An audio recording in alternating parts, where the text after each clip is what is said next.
Наурыз көктем мен еңбектің, бірлік пен достықтың мейрамы. Салт дәстүрлерімізді дәріптеп, өнегелі ұрпақ тәрбиелейтін ұлттық мейрамымыздың бірі. Ендеше қазақ халқының жаңа жылы да жақындап келеді. Бүгінгі шығарылымыз ұлыстың ұлы күніне арналмақ. Армысыздар, эфирде халық мұрасы және оның жүргізушісімен Жанар Ержанова. Бұл күнге лайық салт дәстүрлер жетерлік. Наурыз бата, наурыз төл, наурыз көк және тағы басқалары. Келесі дәстүр жаңа күнді қарсы алу. Алтыбақан басаларда жастар түнімен ән айтып, ұлттық ойындар ойнаған. Таната биіктеу төбенің басына шығып, жаңа күнді қарсы алған. Ал қыз-жігіттер жиналып, бас ойқа шар әзірлейді. Селт еткізер дәстүрінің де маңызы зор. Ал адамдарды бәле жаладан, көз тию, сұқтан сақтауға бағытталған аластау дәстүрін білмейтін қазақ жоқ шығар. Ақ құйған қазақ талдарға, молшылық сырын ұқсын деп, май құйған бұлақ көзіне, майдай болып жұқсын деп. Ақ мол болсын, еліміз тыныш болсын, наурыз құтты болсын. Алас, алас, далақтаған даудан алас, жалақтаған жаудан алас. Ашыққан бөріден сақта, қара жердің көрінен сақта. Алас, алас, далақтаған жаудан алас. Алас, алас. 22 наурыз ұлыстың ұлы күнінде түрлі әдет ғұрыптар мен салт дәстүрлер жасалынады. Соның бірі әрине бел көтерер. Дәл қазір мен жанында отырған Майра апай ұмыт болған қазақ халқының салт дәстүрімен таныстыратын болады. Майра апай, ендеше осы дәстүр жайында толығырақ айта отырсаңыз. Біздің не ұмытылып кетіп баратқан дәстүрлеріміздің бірі бел көтерер. Ол біздің жастардың үлкен кісілерге көрсеткен ізет құрметі. Өйткені наурыз айы келіп, күн ұзарып, күн мен түн теңелгенде үлкен кісілер қыстан әлсізденіп шығады. Сол кісілерді күш қуат беріп, қамқорлыққа алып, ол кісілердің көңілін көтеру үшін жастар ол кісілерді қонаққа шақырып, жылы жұмсақтарын ұсынған. Сол тамақтардың бірі міне. Дәл осы тағамдарды көрші көлеңге туған туыстарға ұсынады. Ол тамақты дайындау үшін біз мысалы ең пайдаланатын шикізатымыздың бірі сары талқаны. Оны мына диірменге салып,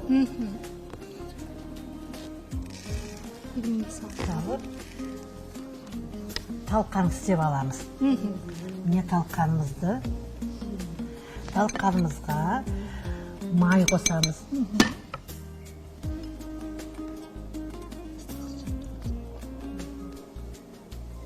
Май қосып, жақсылап араластырып, қайнатып, баппен қайнаған ыстық сүтімізді қосып. Жетеді ғой? Иә, қоймалжың түрінде үлкен кісілерге ұсынамыз. Бұл біздің дәстүрлі, сыбағалы, баталы асымыз. Бұдан үлкен кісілердің көңілдері көтеріліп, өздеріне деген ыстық ілтипатты сезініп, көңілдері көтеріліп қалады. Керемет. Дәл қазір біз бұл тағамды кімдерге ұсынамыз? Үлкен кісіге ұсынып, бұл кісінің батасын аламыз. Я, бел көтерер құнарлы тағам, егде жасқа келіп, жанары суалы, бойынан қуаты кеткен, бұламықты талғажау еткен қарияларға қуат беру үшін дайындалған. Бұл жолы тағамды қонақтарға ұсынып, Айтқожа атамыздан бата да алдық.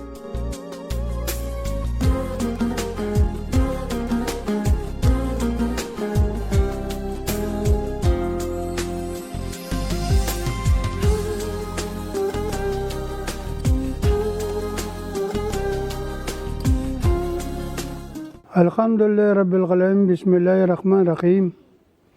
Әумин деп бата берейін, жақсылықты тілейін, әрқашанда қарақтарым өсе берсін мерейін.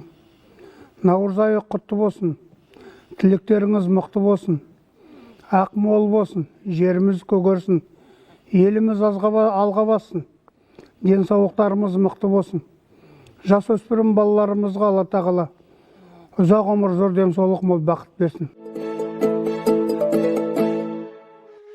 Наурыз мейрамы өзіндік ұлттық тағамдарымен де ерекшеленеді. Ақ тағамдар мысалы жылқы сүтінен қымыз ашытады, түйе сүтінен шұбат жасайды, сиыр, қой ешкі сүтінен айран, құрт, ірімшік, сүзбе, қаймақ, малта, сарымай сияқты әр алуан тағам. Ал ондан нан, қиықша, шелпек, табанан, еттен қазақша ет және еттің сорпасынан наурыз көже жасайды. Азаргүл апай, енді дастарханның үстінде қазақтың ұлттық сусыны қымыз тұр, уыз, бауырсақ, бұдан бөлек тары, талқан, жент бар. Ал ұмыт болып бара жатқан бүгінгі жас келен ұрпақ білмейтін қандай тағы да ұлттық тағамдар бар? Енді бүгін мінекей біздің дайындап әкелген ұлттық тамағымыз жау жүрек дейді. Енді жау жүрек деген бұл тағамды анасы, баласы алыс жолға барып жатқанда дайындайды екен. Бұл тамақты қалай дайындайды? Мынау үлкен сиыр деген малдың бауыры, оны анау қойдың несіне орайды, қарнашқа, майына. Оның алдында, дайындаудың алдында бұл бауырды кішкене сүтке 1-2 сағат салып аламыз. Содан кейін сүттен алып кішкене сумен жуып, ішіне неше түрлі нелер, тұз қосамыз, бұрыш қосамыз. Сосын оны табаға салып, осылай анандай ненің майына орап дайындайтын тағам бұл. Баласы алып жолға кетіп бара жатқанда шешесі енді мені ұмытпай жанымда жүріп, менің бауырым сенімен бірге деп осындай тамақты дайындап қоржынына салып беретін көрінеді. Жау жүрек енді атауына қараған кезде бала батыл болсын, сыртта қиыншылықтарға сынбасын деп мүмкін сондай бір немен де беретін шығар. Иә, сондай немен, бауырым сенімен болсын екен балам деп осылай тағам дайындап береді.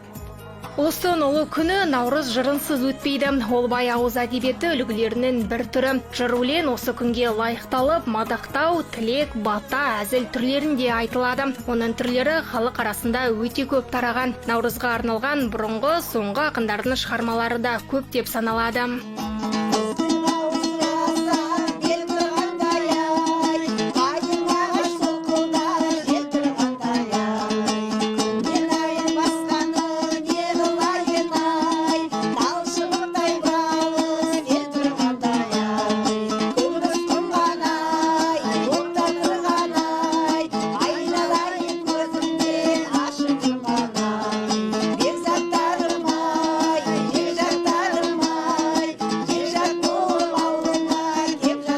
Дәстүрмен ойын-сауық біте қайнасып жалғасқан мейрам. Шын мәнінде үлкендерді, туыстарды біріктіретін ғана емес, жастардың жүректерін жақындастыратын думан ретіндегі рөлі зор. Демек, наурыз дәстүрлер мен құндылықтар жаңғыратын ұлт пен ұлтты, туыс пен туғанды жақындастыратын ұлттық, жалпы халықтық мейрам ғана емес, жастарды табыстыратын шақ.